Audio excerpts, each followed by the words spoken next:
नमस्कार। आज yoga my life पे आपका स्वागत है। हम लोग बहुत समय से सोच रहे थे कि एक नई सीरीज़ शुरू करें जो अध्यात्म से भी संबंधित हो और अध्यात्म के पीछे जो इतिहास होता है उससे भी संबंधित हो। मैं जिस क्षेत्र में रहता हूँ उस सिटी का नाम है हांसी। ये एक ऐतिहासिक सिटी है, शहर है। उसके बारे में भी हम विस्तार से चर्चा करेंगे। इस खास सिटी में, जो कि एक ऐतिहासिक सिटी है, यहाँ पे एक सिद्ध स्थल है जिसे हम हमारी आम भाषा में समाधा बोलते हैं। और ये जो मंदिर है इसका अपना एक बहुत बड़ा इतिहास है, और वो इतिहास जो है मुग़लों के समय का है। आज मैं आया हूँ डॉक्टर भूप सिंह राजपूत जी के पास, जो एक इतिहासकार हैं, और इस विषय पर, जो समाधा का विषय है, समाधा का जो मंदिर है, इस विषय पर इन्होंने रिसर्च करके और बहुत सारी पुरानी बातें, रिसर्च का मतलब है कि जो मैंने बताया कि मुग़लों के काल की ये कहानी है, वहाँ से चीज़ों को इकट्ठा करते हुए उन्होंने रिसर्च करके इसके बारे में एक बुक पब्लिश की थी। और उस बुक से भी मुझे कुछ जानने को मिला। आज मैं इस मंदिर का क्या गौरवशाली इतिहास है और किस तरीके से ये संबंध है इसका मुग़लों से, और कौन वो सिद्ध बाबा थे जिनका नाम बाबा जगन्नाथपुरी बोला जाता है, किस तरीके से यहाँ से आए और कैसे इस मंदिर का इतिहास बना, वो जानने के लिए आया हूँ। डॉक्टर साहब का स्वागत है हमारे चैनल योगा माई लाइफ पे। धन्यवाद। हाँ जी, तो सबसे पहले तो मैं बाबा जगन्नाथपुरी, जो हमारे हांसी के नगर देवता हैं, उनका पुण्य स्मरण करता हूँ।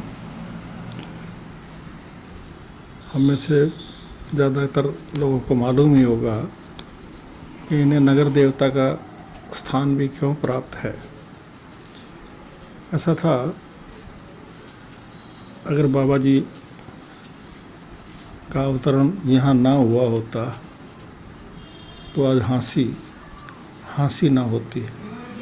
इसका नाम कुतुबपुर या कुछ ऐसा और ही हो जाता, कुतुबाबाद, मतलब इस प्रकार का। ये बाबा जी ही थे कि जिन्होंने उस कठिन समय में, जहाँ केंद्रीय सरकार से लेकर प्रांतीय सरकार तक और स्थानीय सरकार तक सब एक इस प्रकार के मध्ययुगीन जनूनी हुकूमत के अंतर्गत आती थी,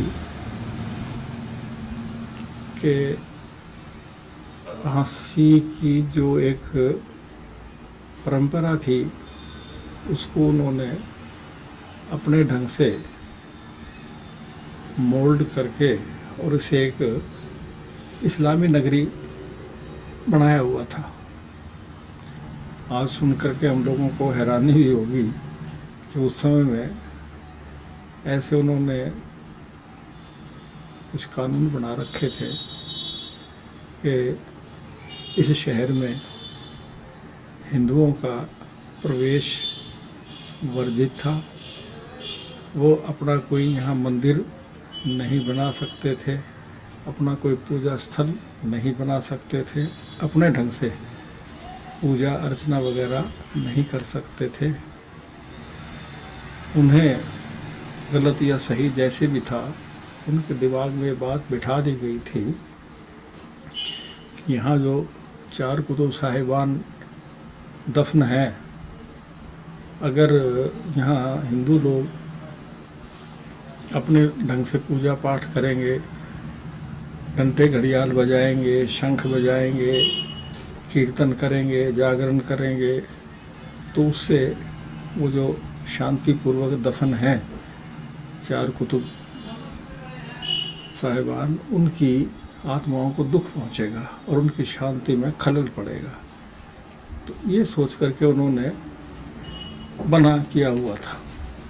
हालांकि आज तो ये सब कुछ सुन करके हैरानी होती है, हंसी हंसी सी आती हंसी है, आती है। लेकिन उस समय की हकीकत यही थी।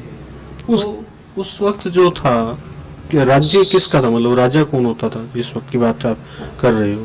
उस वक्त केंद्र में तो सत्ता अकबर की थी अच्छा, ना, सॉरी, शाहजहां की थी। शाहजहां। और यहाँ जो प्रांतीय गवर्नर था, उसका नाम मुझे ठीक ढंग से मालूम नहीं है कौन आपने था। शायद बुक में जिक्र किया है, लेकिन इसका तो शाहजहां का तो किया है, हाँ, लेकिन बीकानेर से संबंधित। बीकानेर के जो शासक थे, हाँ, महाराजा, उन्होंने उस समय ये इलाका अपने अंडर में लिया हुआ था। उस समय झांसी लाहौर के अधीन नहीं थी, बल्कि बीकानेर वाले महाराजा के अधीन थी। तो जो बाबा जगन्नाथ पुरी हैं, ये मतलब झांसी में इनका जन्म नहीं हुआ, इसका मतलब? नहीं, झांसी में तो वो आए हैं। इनका जन्म स्थान मातन हेल नाम की एक स्थान है, नहीं, तोशाम। तो शाम जो अभी हरियाणा में ही है, तो शाम। तोशाम जो जिला हिसार में लगता है, भिवानी के पास है, वहाँ उनका जन्म हुआ था। वो एक राजपूत परिवार से थे और उनके पिताजी के यहाँ संतान हो नहीं रही थी, या होने के बाद मर जाती थी, कैसे था। तो उनके वहाँ जब इनका जन्म से पहले एक साधु आए, बाबा पवनपुरी उनका नाम था, जिनके बारे में बताया जाता है कि वो सिर्फ पवन पे ही जिंदा थे। हवा भी, मतलब हवा खाना कुछ नहीं खाते थे, हवा पे जिंदा थे। खाना नहीं खाते थे, हवा के ऊपर ही जिंदा थे। बड़े तेजस्वी व्यक्ति थे। साधुओं का काम होता घूमते फिरते रहना। वो वहाँ आए तो शाम में, तो जो इनके पिताजी थे, उनकी माताजी थी, उन्होंने इनसे बाबा पवनपुरी से कहा, महाराज संतान की तरफ से बड़े दुखी हैं। तो उन्होंने कहा कोई नहीं, हो जाएगी संतान तो, लेकिन भाई तुम्हें जो पहला बच्चा तुम्हारे यहाँ होगा वो हमें भेंट में देना होगा, क्योंकि साधुओं को तो कोई संतान होती नहीं है, वो ऐसे ही लोगों से ही तो ले दे करके बच्चे आगे काम चलाते हैं अपना। तो उनका नाम शायद सुरजा जी था, कुछ ऐसा। हाँ, एक मिनट। ऐसा आपने पुस्तक में दिया है। तो जो उनके पिताजी थे, उन्होंने उनके पिताजी का नाम सुरजा जी और माताजी का नाम श्रीमती रामबाई था। रामबाई। हाँ, तो श्रीमती रामबाई। हाँ, तो उन्होंने ये सोचा कि चलो हो जाएगा तो कोई नहीं, एक दे देंगे, हाँ, नाम भी सोचते नाम हैं तो कि चलेगा हाँ, हमारा। खानदान तो चलेगा। हाँ किसी जी। को। तो भादवा बदी पंचमी सम्मत 1627 विक्रमी, यानी अंग्रेजी हिसाब से 1572 ईस्वी में। तो कितने साल पहले की बात होगी? 1572 जो है, आज हो गया 2020। हाँ, तो देख लो, 400 कुछ साल की होगी। हाँ, उस वक्त 225वीं जयंती थी उनकी, जब ये किताब लिखी गई थी। तो 1500 और ये 500 में भी कुछ कमी है, हाँ, बल्कि 400 इतना टाइम हो गया। मतलब बहुत पुराना इतिहास है। बहुत पुराना इतिहास है। यथा समय इनका जन्म हुआ। तो बाबा जी जब आए अगली बार, तब तक ये बच्चा थोड़ा सा हो चुका था। तो माँ का मन ऐसा ही होता है, उसने कहा महाराज जी ऐसा है, आप तो किसी और से मांग लेना, मेरे तो एक ही है, अभी कैसे दे दूँ। उन्होंने कहा देख लो माता, साधुओं से किया वचन तोड़ना अच्छा नहीं होता। ये बच्चा तो वैसे ही तुम्हारे पास नहीं रहना है, ये इस काम के लिए आया नहीं है। इसमें मेंशन किया है, हाँ। नहीं दोगे तो भी जो ये रहेगा नहीं, रहेगा नहीं, तुम इसे मुझे दे दोगे तो ये अमर हो जाएगा। चलो तुम्हें एक लड़का और हो जाएगा, फिर तो दे दोगे इसे। हाँ, ये उदारता थी बाबा पवनपुरी। हाँ, ठीक है, तुम्हारा दिल भी नहीं तोड़ते। माँ की ममता है, नहीं मान रही, चलो जबरदस्ती तो नहीं कर सकते हम, तो ठीक है। फिर उसके बाद जब वो आए अगली बार, तब तक इनके लड़का दूसरा भी हो चुका था। और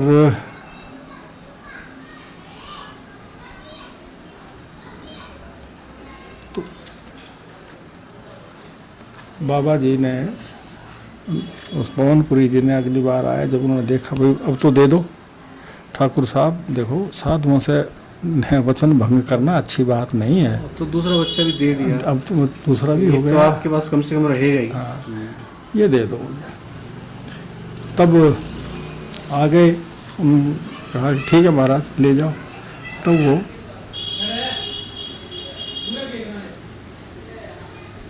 सुरजा जी को इस अवधि के दौरान एक अन्य पुत्र की प्राप्ति हुई। फाल्गुन कृष्णा 10 संवत 1629 विक्रमी के दिन बाबा पावनपुरी जी बालक को अपने साथ ले चले। मतलब कितने साल के थे उस वक्त इस हिसाब से? 2 साल के। 2 साल के बच्चे को साथ, यानी कि इसका मतलब तो जो बाबा जगन्नाथ पुरी जी महाराज हैं वो इसका मतलब पैदाइशी वो सन्यासी हुए? नहीं, मतलब बाकायदा जैसे सन्यासी बनने के लिए कुछ नियम तो बनाने पड़ते हैं ना, जैसे बाबे को ले गए। वो तो सही है, जो यानी कि गृहस्थ में या जो गृहस्थ जीवन तो उन्होंने देखा ही नहीं ना। फिर गृहस्थ जीवन तो कैसे देखते, तो बिल्कुल छोटे थे, माँ बाप के पास रहे, तब भी वो इसी उसमें आ गए, ट्रेडिशन में आ गए। हाँ, और वैसे भी छोटे 2 साल के बच्चे को क्या पता होता है। नहीं, मैं ये पूछना चाह रहा हूँ, वो उस हिसाब से नहीं पूछना चाह रहा, मैं ये पूछना चाह रहा हूँ कि फिर उन्होंने गृहस्थ लाइफ जो फैमिली में रह गए, जैसे हमने अपनी गृहस्थ लाइफ फैमिली में रह के, जैसे बच्चा बड़ा होता है फैमिली को देखता है कैसे सब चीजें होती हैं, जैसे वो उनसे बचपन से ही मतलब दूर हो गए उस सब चीजों से। उन्होंने कभी नहीं, गृहस्थ आश्रम में एक दिन भी नहीं रहे।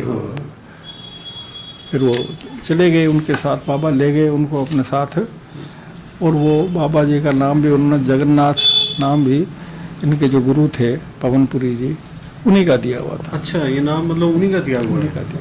ठीक है। तो इस एरिया में किस तरीके से आना हुआ और क्यों आए, मतलब इस एरिया में? वो जब बाबा जी की उम्र 16 साल की हुई तो गुरु जी ने उन्हें हाँसी जाने का आदेश दिया। अच्छा। इनकी जो गुरु गद्दी थी वो मातनहेल नाम की एक जगह है, डिस्ट्रिक्ट रोहतक में पड़ती है आजकल। तो अब भी है मतलब? हाँ, अब भी वो वहाँ डेरा है साधुओं का, और साधु रहते हैं वहाँ, लेकिन इस डेरे जैसी प्रसिद्धि वहाँ की नहीं है। सामान्य सा डेरा है। उन्होंने जब उसको कहा, तो बाबा जी 16 साल के थे ना, तो उन्हें हाँसी जाने का आदेश हुआ। और सन 1589 यानी 89 में जिस दिन बाबा जी वो हाँसी में आए, उस दिन भी पर चांस भादवावदी पंचमी ही थी। अच्छा, उनका जो जन्मदिन का वो? हाँ, उसी दिन उनका हाँसी आना भी हुआ। और उस वक्त हाँसी की, जैसे मैंने बताया पहले, स्थिति ऐसी अजीब सी थी कि वह, हाँ, हिंदुओं का यहाँ रहना ही मना था। बाबा जी को देख करके बहुत दुख हुआ कि चंद कठमुल्लाओं की हठ धर्म पे एक प्रकार का कानून बना हुआ है जिसे किसी ने अब तक चुनौती ही नहीं दी। हाँसी हिंदुओं का ही बसाया हुआ मंदिरों और शिवालयों से सजा एक नगर था।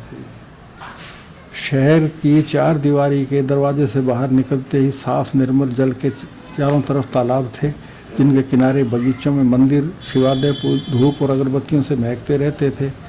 सवेरे सवेरे ब्रह्म मुहूर्त में लोग तालाब में नहाते और भक्ति रस को भजनों में तानों छेड़ा करते थे। और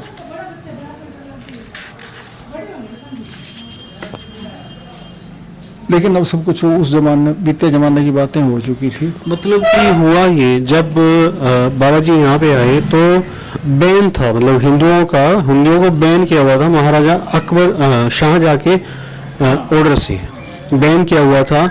और उनको देख के उनके, उसको तो शायद पता भी नहीं होगा, जो मुकामी काजी वगैरह होते थे ना उस वक्त, सेंट्रल गवर्नमेंट तक तो कहाँ होती थी। ये कह नहीं सकते भी उनके ऑर्डर से हुआ था ना, उनके ऑर्डर से हुआ, मतलब बैन था। उनको आगे बहुत हैरानी हुई भी इस तरीके से, मतलब चंद लोगों की वजह से, मतलब एक पूरा संप्रदाय जो है वो अपनी आज़ादी के साथ अपनी धार्मिक भावनाएं व्यक्त नहीं कर सकता आपस में या मंदिरों में, जबकि शहर बसाया हुआ हिंदुओं का था। और इतने यहाँ मंदिर थे, शिवालय थे, और चारों हर गेट के बाहर बड़े अच्छे से तालाब थे, उनके किनारे मंदिर थे, बड़ा सुहाना शहर था। और उसमें बैन किया उनको। तो बाबा जी नगर की सीमा से बाहर एक पश्चिमी जमुना जो आजकल है उसके किनारे, दाएं किनारे पर आजकल उनके समाधि स्थल बना हुआ है। अपना चिमटा और त्रिशूल गाड़ करके आपने आसन लगा दिया और आसन लगाने के बाद बाबा जी ने गुरु गंभीर शंख ध्वनि के साथ अपनी वंदना शाम की आरती की। यानी कि बैन होने के बावजूद बाकी किसी मंदिर में अलाउड नहीं था, लेकिन इन्होंने आते ही मंदिर तो था ही नहीं उस वक्त। हाँ, ये अच्छा। तो वैसे साधु थे, हाँ, शहर में कहीं भिक्षा ही नहीं मिली इनको। हाँ। हिंदुओं का घर ही नहीं था, भिक्षा कौन देता। जी, तो इन्होंने शहर से बाहर जाकर, जहाँ आजकल समाधि स्थल बना हुआ है, यहाँ एक चिमटा गाड़ करके वो बैठ कर उन्होंने शाम के ध्वनि की, उसकी शंख की और अपना आरती वगैरह की, जो धार्मिक काम था।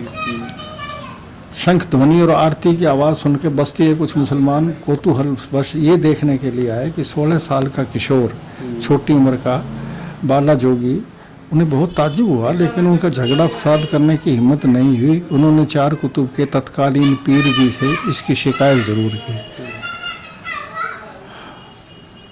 मुगल कुश उपाधिधारी घराने के पीर जी मौके की नज़ाकत न और बदले हुए हालात को खूब समझते थे, क्योंकि उन दिनों बीकानेर के राजा राम सिंह राठौड़ हांसी इलाके के प्रशासक थे और उधर केंद्र में बादशाह का राज था।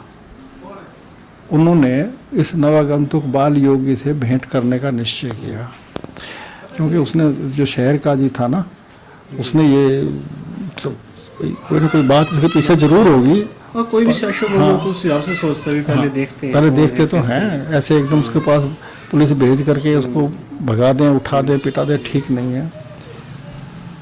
एक सुबह पीर जी अपने जाहो जलाल के मतलब ये सब कुछ मैं आपको जो बता रहा हूँ, ये किताब मेरी लिखी हुई है जी बाबा। लेकिन वीडियो के रूप में हम लोग इसको क्योंकि आज प्रचलन जो है वो मीडिया का है, यूट्यूब का है, चैनल्स का है, तो हम चाह रहे हैं कि ये सीरीज़ जो है एक तरीके से इतिहास में कल आने वाली जो पीढ़ी है उसको जानने के लिए मिले। जिस 4 कुतुब की बात हो रही है वो आज भी है, जिस मंदिर की बात हो रही है वो आज भी यथावत है। 4 कुतुब में भी गवर्नमेंट ने जो भी या उस संस्था ने जो भी उसकी रेनोवेशन करनी है वो समय समय पे चलती रहती है। उस मंदिर भी रेनोवेट हो चुका है, हालांकि बहुत सारे स्थान जो हैं उसमें से अब नहीं दिखते जो पहले थे, और बाकी रेनोवेशन चलती रहती है। मतलब ये 2 चीज़ें जिसकी बात हो रही है 4 कुतुब की, जहाँ पे मुगलिया शासक या उस वक्त के जो काजी थे वो रहते थे, और जो ये मंदिर है, ये दोनों चीज़ें आज विद्यमान हैं। हाँ, ये आज दोनों की दोनों ही विद्यमान हैं। और बल्कि उस 4 कुतुब में तो फिर भी रिवोल्यूशन के दौरान भी ज़्यादा फर्क नहीं पड़ा है, अंदर से वैसा का वैसा ही रखा हुआ है।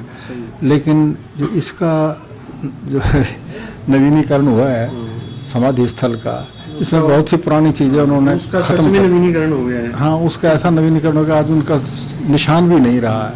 जैसे एक जो जाल थी यहाँ, जिसके नीचे बाबा जी ने आकर के पेड़ के नीचे डेरा लगाया था, वो भी काल की भेंट हो गई। मतलब एक जाल के बारे में जैसे बताया डॉक्टर साहब ने, एक जाल ऐसी थी जहाँ पे बाबा जी डेरा लगाते थे, और उसका बाद में अभी जैसे और बताएंगे, बाद में ऐसा हुआ उस जाल का जो मुस्लिम लोग हैं उनकी भी पूरी श्रद्धा उस जाल के प्रति हो गई। ऐसा ही हुआ ना? हाँ, ऐसा था। बाबा जी के अनुयायियों में कुछ मुसलमान भी थे जो हिंदू तो नहीं बने थे, लेकिन बाबा जी के प्रति श्रद्धा रखते थे और आते जाते रहते थे। तो उनके एक श्रद्धालु ने कहा, महाराज जी ऐसा है, उस समय ना तो पैसा था ना साधन थे आने जाने, हम मक्का तो नहीं जा सकते, लेकिन वहाँ की जो एक रिजवान नाम की जाल है उसका हमारे यहाँ बड़ा महत्व है। उसके दर्शन करके हम, जैसे कि अपने हिंदुओं में उसका कया जी का बोधि वृक्ष है जिसके नीचे भगवान बुद्ध को ज्ञान हुआ था, उसका महत्व है। ऐसे ही मुसलमानों के लिए उस जाड़ का जो पेड़ है उसका बड़ा महत्व था, रिजवान। तो बाबा जी कोई ऐसा, आप यहाँ भी उनकी स्मृति कोई हमारी बनवा दो। तो महाराज जी ने अपने तपोबल से उस जाड़ को वहाँ से एक टहनी मंगवा करके यहाँ लगा दी, उसका पूरा पेड़ बन गया। टहनी कहाँ से मंगवाई? वहाँ से ही, जहाँ वो अरब से। अब आप देखिए कि जो भारतीय संत परंपरा है, मैं अपने चैनल पर पहले भी बोलता रहता हूँ कि हिंदू परंपरा, जो वास्तव में हिंदू परंपरा, जो हमारी फिलॉसफी है, वो हमारा वेदांत है। और जो सच्चा भक्त होगा और जो सच्चा गुरु होगा उसके लिए हिंदू और मुस्लिम एक समान होंगे। अब देखिए कि यहाँ पे जो मुगल शासक थे उन्होंने एक तरीके से अत्याचार किया हुआ था, हिंदुओं पर रोकथाम लगाई हुई थी, उसके बावजूद उनके मन के अंदर मुस्लिमों के प्रति वैर नहीं था किसी प्रकार का।